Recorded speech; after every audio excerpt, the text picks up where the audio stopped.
Hi, good evening, everyone. It's 8 o'clock here on the East Coast, 7 in the Midwest, and nice Monday night here to chat about some scow sailing. We had a fun week at the ILYA Championship. I guess it's now 2 weeks or a week and a half ago, and joined here by Jeff and Eric. Jeff and Eric, are you here? Yeah, we're here. Al. Yeah, how you guys doing? Oh, looking good, Jeff. Nice background photo. Thank you. Exactly. For those of you who don't know, Eric is in Lake Minnetonka. That's where he's based now, and he's one of our sail development experts, world champion, America's Cup sailor. If you ask him, he'll tell you everything you need to know about sails. Jeff is our E Scow class leader, and we're thrilled to have him after having won now the Easterns and the Inlands here in the last month and a half, which is awesome. And I've been lucky enough to do some emceeing, and they dragged me around on the E Scow last week. It was pretty funny to see how bad I messed them up, but they still managed to get through it. So it was a fun week at Lake Geneva. I think, Eric, you ought to chime in here. That was your first inland championship you've ever been to, right?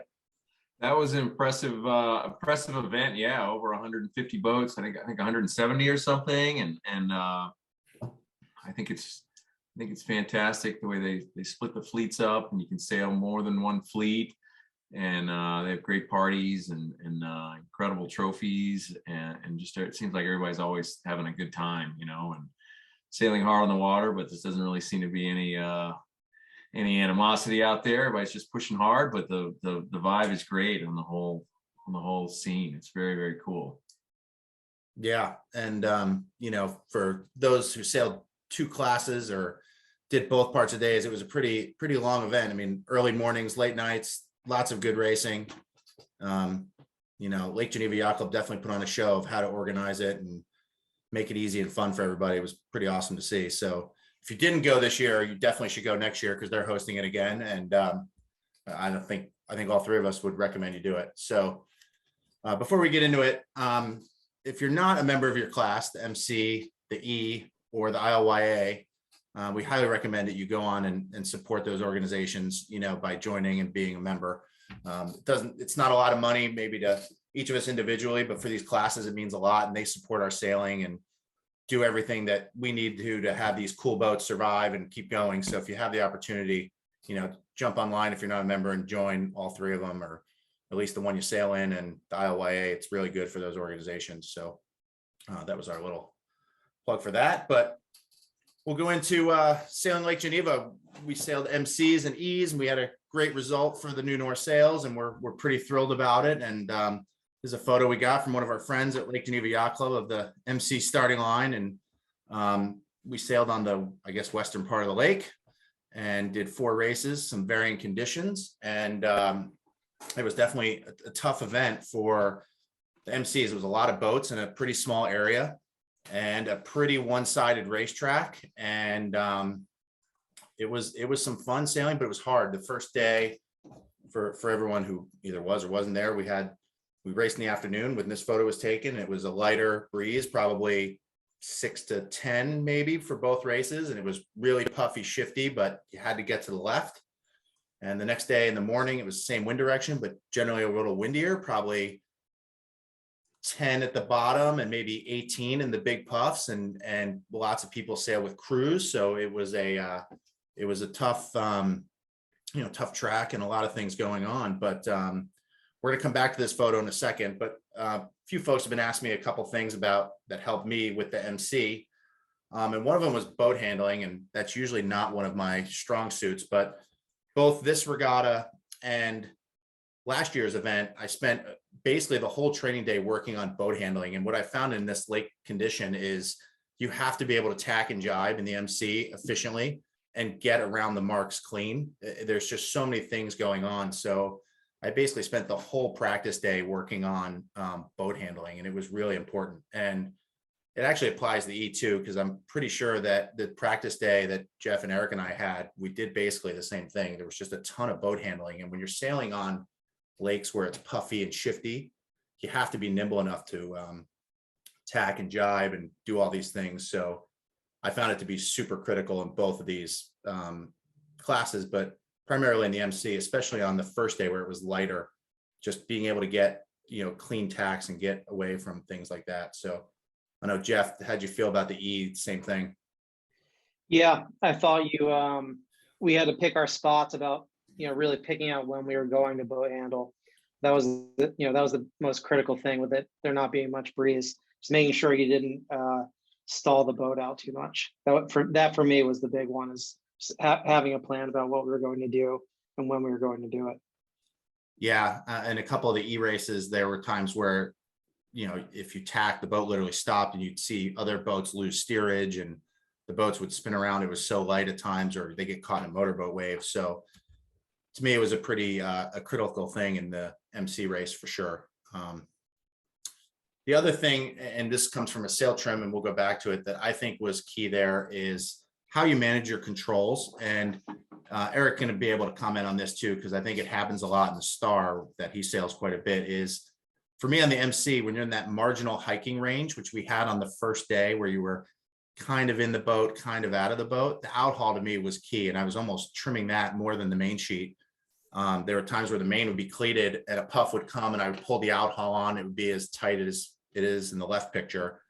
And then as soon as the puff would start going away, I just keep easing the out haul to keep generating power, without having to either over trim or start heeling the boat to let the boat go as long as I could. So it really seemed to work well. And then if I had to go to the Vang, I'd go to that next, but I wouldn't go to that until the out haul was back on all the way. And it was one of the things I think when you transition to the down range was really critical to keep the boat powered up, especially with all the motorboat waves.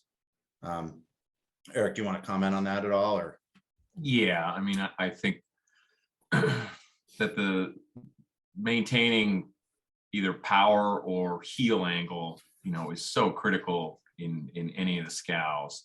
And there were a lot of situations where we went from, hiking pretty hard and thinking about pulling Vang and tracks and things like that on to, sailing right out of the puff and adjusting the weight really low very, very quickly. We had to really make sure that we weren't caught underpowered most of the time. We were more hesitant to tighten the out haul in the E-boat than we were to, just pull the Vang on for that brief moment, or just drop the tracks just for a couple of seconds to get the boat back on its feet. And Jeff did a really nice job keeping the boat on course, calling for just a little bit of jib ease to free the boat up, get it going forward, and then we would flatten out the boat, accelerate, and then trimming everything back in, and or getting the tracks up, and then getting the boat going full speed before really, going into super point mode or height mode. It really seems like there's, what I learned, a big part of the E-boat is there's kind of two modes where the boat is steady and you're sailing along and there's not too much heel. There's 20, 22 degrees, the hull's just out of the water, you're really going fast. And then as it gets really underpowered and you kind of dive in the boat or even to the low side and the boat gets a little bit more heel and the speed is still there and you're actually kind of slowing down, but the boat's going very high because you've maintained the heel angle. Whereas if you let the boat crash and the boat flatten out in the water, get all that extra wetted surface, the boat really slows down and and the skipper has to bear away to help get it back up to speed. So you're losing double. You're losing the height that you could have had by keeping it heeled, and you're losing more because you're bearing away to try and get the speed up. So it's a double loss, So yeah, being active on the sail controls, super important on the lakes. Transitioning with the weight was super key to helping us in the regatta. Yeah. And thinking more about the MC. So the first day when it was lighter, you were able to get away with more just the Vang and the out haul kind of to control the boat. The second day when it was windier, what I actually found was, you were vanged on pretty hard, out haul was on hard, but it was a condition where you really couldn't traveler sheet because the puffs were so big and the shifts were so big that you had to use the main sheet or the boat would trip over itself. Whereas like, if you're sailing in New Jersey or a bigger lake where it was more steady, you could kind of traveler sheet and keep the main profile the same and just kind of do that to keep the boat on its feet. So it was more of a main sheet or Vang sheeting venue there than it was probably in other venues. So I think the one thing, my takeaway was kind of developing both of those setups, to be able to know when it's really shifty, you have to be able to vang sheet, and when it's more steady, you can traveler sheet on the MC, which is probably true on the E Scow too. There were times where, puff would come, and even though Eric would drop the traveler, it wasn't enough, and Jeff would have to do a quick, main in, main out, or main out, main in, to keep the boat on its feet. Because if it started to trip on itself, the other boats would just accelerate away from you, and it was a pretty big adjustment for there, I think. And then I'll throw one to Jeff here. Sailing there, to me, one of the things that took me by surprise, having not sailed in Lake Geneva very often, was, I don't even want to call it motorboat waves, but I just call it unsettled water, because the area, because of the two fleets going at once, was so confined. There's boats on both courses. There was spectator fleet. There was just a lot of things going on, and it felt like the water was always unsettled. So just your thoughts on steering through that and how you kind of thought through those things, because I think it was pretty important. Yeah, if we would see a bad wave set, we kind of make a conscious decision. I guess, talk about it in the boat. Like, if we were thinking about tacking and we saw a wave set and a boat length and we didn't think we could tack before it, then we'd say, okay, like, we're going to have to sail the next few boat lengths and maybe make a change on how we're sailing the boat to go through waves. And, most often it's you want to sail with the boat with a little bit more heel. I think that generally makes the boat go through the waves a little bit better. And what I was going to add to your and Eric's point about changing gears was, I think in the transitions, it did seem like, with it being a little bit lighter, that it seemed to be better to err on being on the side of a little more heeled than I would probably normally sail. And I guess like a more steady breeze, just because the penalty for kind of getting, being flat and getting really draggy was really high. Like, there were some times where we got too flat, and you just, when the boat gets flat, you can't even really steer the boat upwind until it heels again. So just maintaining that angle of heel and trying to err on the side of a little more rather than a little bit flatter, which is typically a better VMG when the breeze is steadier. So yeah, Jeff, you had us sliding back in the boat quite often too. What's your telltale sign for when we're too far forward? Yeah, well, I think for us specifically, like I'm a small skipper and we have most of the weight with you guys packed in the front of the boat, but so it's a little bit of a seesaw effect, but that's a common thing for regardless of who I sail with. But I'm constantly looking at the bow, and I'm trying to see, like, when we're going through the waves, if there's water splashing forward when we're going through the chop. So if I can see water, like I guess kind of like pushing forward out of the bow, that's when I really want everyone to slide back. And for the majority of the regatta, I was practically, my aft leg was touching the tiller almost the whole time. And I'm talking about the chop too. We had a lot of spectator fleet and but a lot of light air. In the past, in light air, we often adjusted the boards. But what was your telltale sign not to be adjusting the boards into your light air mode, Jeff? So, good question. I think we wanted the boat to be as forgiving as possible. So I would say typically we probably want the boards a bit forward in light air, if the breeze and the waves were relatively consistent. But with the boards at like their kind of AP setting, it made the boat just a lot more forgiving to steer. It didn't add too much additional helm. I think when you put the boards deeper, it tends to let the boat round up into the wind, which is, I guess, fine if the sea state is flat. But if it gets kind of variable with the sea state and the breeze, and you have a ton of weather helm, then you're constantly trying to fight that when you really don't want to. Yeah, I want to go back to your point about the water pushing forward, because on the MC, I actually think that is the telltale sign of where you need to be. And, if you're going upwind and you ever see water just pushing forward off the bow, especially when you're sailing with a crew, or, you're a little unsure you have to move around to get it to stop pushing forward. Or sometimes, to me, it's even a sign you need more heel in the boat. But either way, I couldn't agree with you more. You don't want to see water pushing forward in those situations. And what was interesting for me is you were talking about the boards. As soon as it got a little windier, having the board up on the MC, maybe half an inch compared to its normal setting, just freed the boat up a ton, especially when the big puffs. Otherwise, the puff would come, the boat would just rock over and trip on itself. So on the second day, especially, I was probably, I'd come out of attack with the board down, get going. As soon as the boat was kind of settled and I was, back on tracks, I just reached down and pulled the board up, a tiniest little bit, and you could just feel the helm release and the boat would take off. So that was, I really agree that that's important on both boats.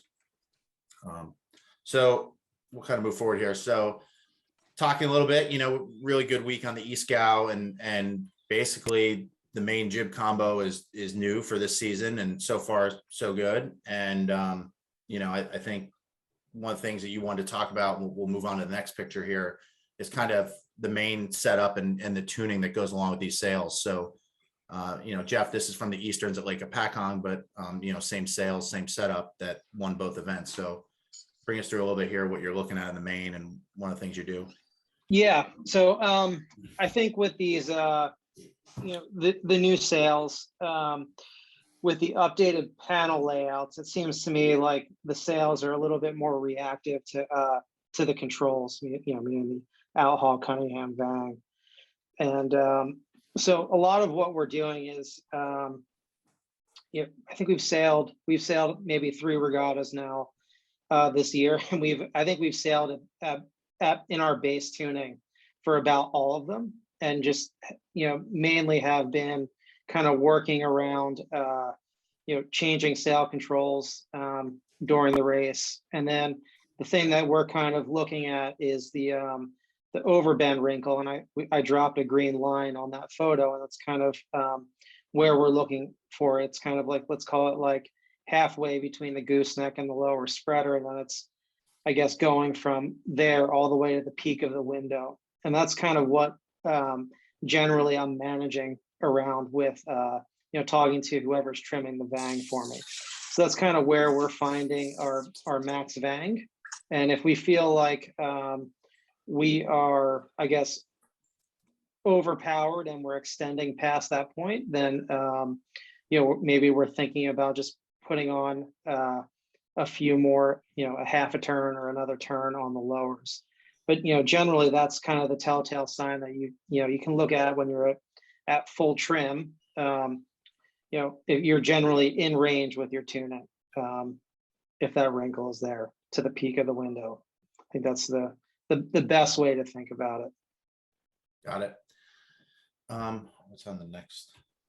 So this is the updated tuning chart for the the M3J4 combo for the E Scow. What are some of the big changes here? Big change would be we're just, I think, setting the mast up a little bit straighter, tighter lowers, to get the mast a little bit straighter. That is, allowing us to keep the jib tracks really high. It's keeping the mast and column a little bit longer. And like I said, it's a really versatile tune. Like, it's not, it's pretty forgiving. We're able to, go through a pretty big range. Realistically, even though it says the base is 8 knots, we've been sailing from 5 knots to 12 knots in that same tuning. I haven't really, truthfully, haven't really touched the rig much at all, more than a half a turn or a turn all year, in a variety of different venues and conditions. So just a little bit straighter on the mast, and that's really the big update. So, well, 2 things. One, for all of you out there, feel free to send us questions in the chat box. We're happy to answer questions. It doesn't have to be a lecture here for sure. So if you have questions, shoot them our way. So one of the things that I learned quite a bit about, and it actually transferred over to the MC, was, from trimming jib. It's the first time I've done it on E Scow in probably 10 or 15 years. Just how active on when you needed, well, having the cars all the way to the top all the time was definitely a new thing for me. And I think with the new jib, it definitely fits the trim, is to make sure the tracks are all the way up. The second thing was just how active on actually to get the boat to accelerate, how important easing the sheet was. And you could feel the boat load up and ease, and the boat would just take off. When if you left the jib in, you could feel the boat just kind of like build up but never go and release from the water. And basically the first day of sailing on the E, I was doing that, and I went out in the MC. I was like, oh, I feel kind of sluggish, like puffs would hit, and I try and hike it out and do all these things. And then it was like the puff would hit, and it was almost like hiking harder wasn't necessarily better. It was just burping the main sheet an inch and the boat would just go. So it was a pretty good eye opener to me, just seeing how freeing the boat up by actually easing the sheets caused the boat to accelerate versus either leaving the sheet and just hiking harder, or, trimming, which is counterintuitive, how that worked. And it definitely impacted the MC to do that too, just easing to accelerate, which seems basic, but there's plenty of times you can hike and think the boat is on the right heel angle. It just doesn't go any faster. Yeah. I'd say that the majority of the questions that I get, I think generally setting up the mainsail, it's relatively easy. Like, you go to those numbers and you get most of the way there. Yeah. The attention to detail, and the most questions I get about the sails are with setting up the jib. And we put a lot of time into making sure that the tack height measurements are extremely accurate, and the same with the clewboard settings. Yep. And for me, like I can feel a half an inch of tack height on the helm. You can't really feel a half a turn here or there on the rig from the helm necessarily, but that half an inch on the tack height, or a little bit of adjustment on the clewboard, makes a big difference to how the boat is, how it feels. So I guess, one of the other big takeaway for me is like really make sure you're able to figure out a way to mark the tack height on your boat, whatever system you use, whether it's a fixed tack or an adjustable one, just making sure you have a repeatable setting. And then the spreader mark is another big one. Because Allan and I had a lot of dialogue about, when we were at max trim and how close we were to that mark. And it's really easy for the skipper to be able to see where that mark is. Yeah, I think it's critical. So we had a couple questions here. We'll finish with the E Scow while you're talking about it. It says, aren't Jeff's jib tracks set up a little differently? When you please clarify when you say the cars were all the way up. You have the standard factory cars. It's just it's just a continuous loop of rope. So basically the cars were at the stoppers going upwind on the inboard end. I don't think there was anything overly crazy about that. And then the other one's asking about the MC tuning. So Master Rake, I was at the tuning guide number of 28.3. I tend to think that's a good all-around number for the North MC with the Magnum sail. I think it always goes well. As for tuning, I've followed this system of tensioning the boat up to 15 on the loose gauge, and then backing off 2 full turns as my bottom setting for the very lightest of light air, and then adjusting from there. So for day 1, when it was light to medium, I was a half of a turn up from the bottom setting. So 15 on the loose minus 1.5 turns. And then on the windier day, I was at 15 minus 1 turn. So basically 1 turn up from the bottom. And I think if it was really windy, I probably would have gone up another half a turn.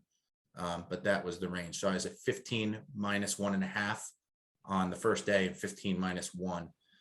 And I think it probably would have been tighter if the water was flatter, but just with all the chop and the transitions, I felt like I wanted to have some power. And it was interesting. I actually experimented a little bit more with, when I was fully vanged, Cunningham on, even Traveler down a little bit, that when the chop came to ease the outhaul a little bit, just to give me some power in the bottom if I had to, like for a couple wave sets, and seemed to work better than easing the vang off, actually, which would have been a normal go-to power up move. But I did a lot more with the outhaul at this regatta than normal, I would say. So we had a couple other questions. I'm going to go back here. And this new tuning, or this tuning matrix, is going to get published here in the next few days. And there's one for the different masts, and it's all on here. So look for that to come out in the next few days. But let's go back. A couple of questions we had was about starting.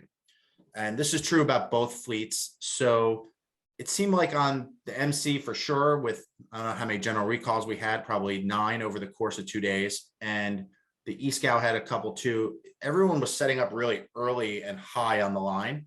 And then either there were a lot of people over or people were struggling to get off the line. So I'm going to go to Jeff first, and Eric about the E Scow. How did you manage dealing with that, and kind of what were your tricks of if everyone was bunched up on the line, how you were able to get off the line and kind of get out of there clean and with speed, because it was not easy. I think for us, at least in the E Scow, because we can use the GPS. We were pretty diligent about I guess looking at you know, in the pre-start, determining how many meters per second we were going, and then trying to stay within that parameter as we approach the starting line. The thing that I don't like doing is being early to the start, and that's especially true, I think, in light air, because you need if you're early to the start in light air, you're not affording yourself the runway to be able to sail upwind for 10-20 seconds to get up to speed. You're going to be on the line but slow, and everyone's just going to sail past you. So I'd say that generally we were probably a little bit later than average, and I'd say a little bit more opportunistic about taking holes from people. And that allowed us to be able to kind of jam people a little bit head to wind, and be able to kind of control, I guess, our acceleration on our own timeline. Yeah. And I think, just from being on the boat, you and Eric's communication, maybe Eric can bring this up about how he was communicating with you, the time and distance. And, basically my job was to tell you where other boats were, but you and Eric really had it down on the communication of time and distance. So I don't know, Eric, if you just want to run through that real quick, how you guys kind of divvy that up and talk through it. Yeah. Jeff is one of the few skippers I know who uses a watch and keeps his own time, basically. And, while you and I are working on the weight, I'm basically calling out the meters when it's not interrupting something else going on. I mean, I think that's a big thing too. It can get hectic at the start, and the skipper really needs to be in control of the situation, and everybody needs to be able to listen to him, hear when he's calling trim or ease or more heel. So I'm just waiting for those moments to call out the meters to the line and how they're going down, and leading up to the line. If it's a little windier, we're averaging something like 50 to 60 meters back. If it's a little lighter, we're averaging 30 to 40. And when the meters get to 1-to-1, in other words, 60 meters, 1 minute to go, 50 meters, 50 seconds to go. That's if we're thinking, oh, it's light, then it's kind of 1-to-1, and that we don't want to get much more than that. When it's windy, we want to make sure we don't get under that. But that's something that's very good. And then Jeff has a really good idea. He's looking at his watch, he's got the time, and he's figuring out, I'm saying 1-to-1, I'm saying 15 meters, 12 meters, 10 meters, 9 meters. And if I ever feel that it's time to go, I will say that very quickly. If it's 30 seconds to go and we're 45 meters from the line, I'm like, we are full race. And that means everybody, in position, the heel angle better be correct, the sail trim better be correct, because if it gets light, we're in serious danger of being late for the line. So that's kind of what we do. Yeah, Eric said something interesting. I guess I probably didn't even realize I do it, but I generally, as a skipper, only like to hear the meters, and I like to look at the seconds myself, because it gives me a sense of, I guess, how quickly we're approaching the line. I think when someone's calling meters and time, and you have a bunch of different numbers being thrown out, it kind of, I guess, it messes up your focus a little bit. But with one person just saying meters, and I'm looking at my watch to tell the time, it gives me a better sense of, I guess, the rate that we're approaching the line, because that can change extremely rapidly, especially on a race course where you're getting 30-degree shifts, because sometimes if you get a 30-degree left shift, it might take a really long time to get to the line, or if you get a 30-degree right shift, you might get to the line extremely rapidly. So kind of staying within that parameter was really helpful about managing our time distance. Yeah, in the MC, I mean, we don't have the GPS, but the the thing that was happening, everyone was getting really close to the line and they would get slow, and I mean really slow. And to me, the two big takeaways from MC starting were you had to keep enough speed on so you could always have the foils at least having a bite. So you'd see people luffing at a minute 30 to go and they're just drifting, and then they try to accelerate and the boat just goes sideways or they can't even accelerate. That was a big one. The other one is just making sure when you're kind of going along super slow, but fast enough that you have steerage and the boat's still going forward, not sideways, is making sure when you're on your very final approach that the first move is to get the bow down before you start trimming. You see a lot of boats, they're like near head to wind and their go move is trimming and bearing off at the same time. And the boats that are already bowed down and trimming and trying to go straight always pop out first. And you saw it in the MC quite often. People would be caught too bow high and then they'd be like, time to go. Trim, heel, and bear off doesn't generally work very well. So you got to make sure that the bow is just below close hauled while the sail is still luffing. So that way, when you're trimming, you're heeling and going straight, not trying to bear off and heel at the same time. So that was the two, the good starters in the MC. That was the things that they were doing quite a bit. Hey, Al, in the MC, when you're trying to maintain your hole and maybe you got 10 or 15 to kill, do you ever do like the other scows and go both boards down? Yeah, for sure. As much? Yep. And I'll do that probably when I'm on my final starboard. If I know I have time to kill and I don't want to really slide, I'll go both boards down. And then the key is kind of knowing, when to get that other board up. And usually for me, it's like, I know I'm going to go at say 12 seconds. I'm getting ready to get going. So at 15, 16, in that range, 20, I'd get that other board up and just get it out of the way. And as long as you have enough pace on to keep the boat going straight, you'll survive with that 5-7 seconds of the other board up. If you do it too early, you slide right down the line as soon as you start trimming. Or when you're in that down speed mode, you have to have both boards down to keep the boat kind of crabbing along, or it won't do it. So thank you for bringing that up. It's critical that gets done. Last question that we had before we wrap things up. So both racetracks kind of felt like one side was pretty dominant. Left seemed pretty good for most races, but not always. But with that, feeling, how did you guys feel that you managed getting to one side, or when you had to take transom to go over there? I mean, what were some of the keys you were thinking about when that was part of it? Well, I think, the last couple of regattas, we felt like our speed was pretty good, and Jeff did a nice job of not putting us in high risk situations at the start. You have confidence in your speed, you can be a little more conservative, and we don't have to win the favorite end necessarily. It was kind of like play the averages, get into a good spot. If your goal in a 50 boat fleet, my goal is always let's be in the top 10 at every weather mark. And then if you have a long enough race course, you can chip away at it. You pass one or two boats a leg, and then maybe you get a little break and one race you're fifth at the top mark and you can pass a couple.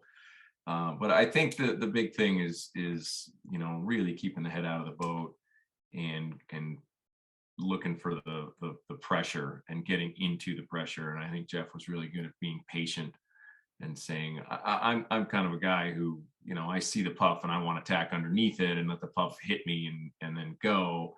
But the MC, the E-boat's a little bit more like skiff sailing, where the speed differences are so big that we would kind of get the puff, get the boat going and say, all right, I think we want to go. And Jeff would go, all right, let's stay in this puff just another couple lengths and then we'll tack and we'll get it on both boards and be fast the whole time and never get, make sure we utilize the whole puff to get there, even if it was a bad angle. If you saw those puffs out there, it was better to be in a puff on a bad angle than it was to be slow on a great angle, because you just gain so much bearing when the speed's up. But maybe Jeff can address what he liked getting to the left side more often. Yeah, I think so for the E Scow, the regatta was a little bit different because it was a no drop scoring.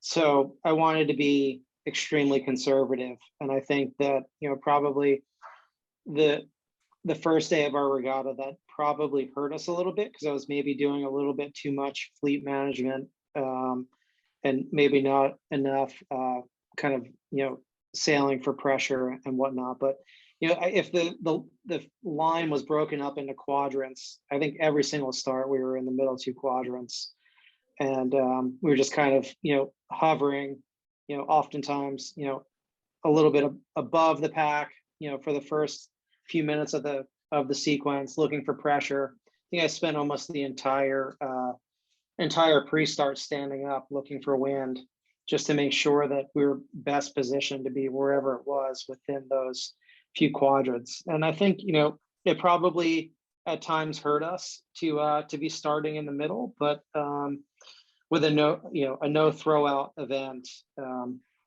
we just wanted to be super conservative. I guess to Eric's point about sailing through the pressure, we just came from a regatta at Lake Hopatcong where the puffs they're like these weird kind of fan cat paw looking things where you can kind of tack underneath of them and ride up the side of them. You kind of go on either side of them. Lake Geneva was a lot different. It was very, very, very difficult to see the pressure. I didn't have a lot of confidence about when the pressure was coming towards us, whether it be a header or a lift. So we just concentrated on making sure that we, I guess, sailed through it, got into the meat of it, and then made a determination of where we wanted to go to next. And I was constantly asking when we were kind of approaching the puff that was going to hit us, or even when we were just touching it, was where's the next one? That would actually determine if we wanted to keep going or tack. I think that's what we one of the things that we did really well, because I personally I had very little confidence about what was actually what we were actually seeing, and versus what we would feel on the boat. I think you're spot on the assessment of, and this is the way I felt about the MC racetrack. Even though you had to get to the left, there would be a puff, and then there'd be, the next layer of puffs, right? And the determination was, yeah, you wanted to get to the first one, get the boat ripping, but if you could go straight and still get the next one, even if it was a header, you would keep doing it just to go faster. Whereas, if it meant you had to tack even onto a header to keep staying in puff longer, it was worth doing, because the wind velocity differences were so big that sometimes it was just worth it to get into the pressure. And it was funny, there were races where the left angle was really strong, but there was no wind, and the guys could be, there'd be boats 200 yards further to leeward that were in more pressure and would sail around the boats that went even further left. And then the boats in the middle didn't have it either. So it was all more a pressure thing to me than angle. And you're right, it was how to go from the pressure you're in to the next line of pressure. And it didn't matter about the angle as much, because if you fell out of the pressure, your angle stunk anyway, pretty much. So it was not that big of a deal in terms of the heading versus the pressure. So anyway, we went a little over our allotted time here, but I think it was a good discussion for everybody. And I know we're thrilled about the new sails, the Magnum and the M3 and the J4 for the E Scow, and the nationals coming up. And it's been a good year for all of our customers and everybody who has the sails, all around the country. So the three of us are thrilled to be able to help and be here to answer questions and buy beers at the regatta and hang out and have fun. I know we had a great time at the event in Lake Geneva, and we're looking forward to going next year and seeing everyone in New Jersey for the MC Nationals in 3 weeks or 3.5 weeks. And the E Nationals are in a week and a half, about right? Week and a half, yeah. Half and coming out, Jeff.